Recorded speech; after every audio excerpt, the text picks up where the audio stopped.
KGW's Brittany Falkers is with us in the studio.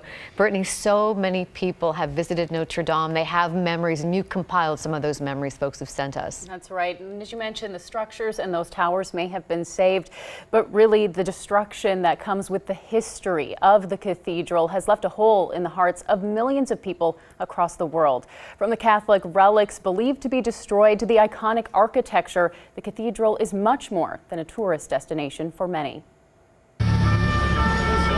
Notre Dame Cathedral is one of Paris's most famed and popular landmarks, bringing in about 13 million visitors each year. Memories and heartbreak for the loss of this more than 800-year-old cathedral are pouring in on social media from around the globe and here in the Pacific Northwest. Jennifer O'Leary wrote on KGW's Facebook page, "I visited when I was 5 and again in 1994. I will always cherish those memories, and I pray much of this gorgeous and important cathedral can be saved."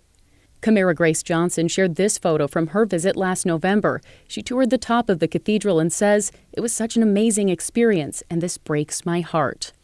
Allison Bartik also shared a photo from a service where she saw the crown of thorns, a relic that officials believe to have been in the spire that was destroyed. Ryan Fleming posted a photo from his belated honeymoon last year, saying, "Absolutely heartbroken to see the images and videos from Paris today."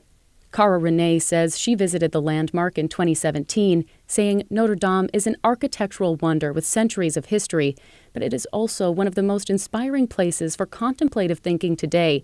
My heart aches for the French people and all of humanity for what it's lost. Danielle Kelly posted that her French-Italian grandmother was in tears, saying, "Even across the globe, this has such a huge impact." And Ing Barbie shared, "It was an architectural wonder, and to be destroyed is just heartbreaking. I'll never forget how stunningly beautiful it was. Thank goodness I have pictures, because it will just never be the same."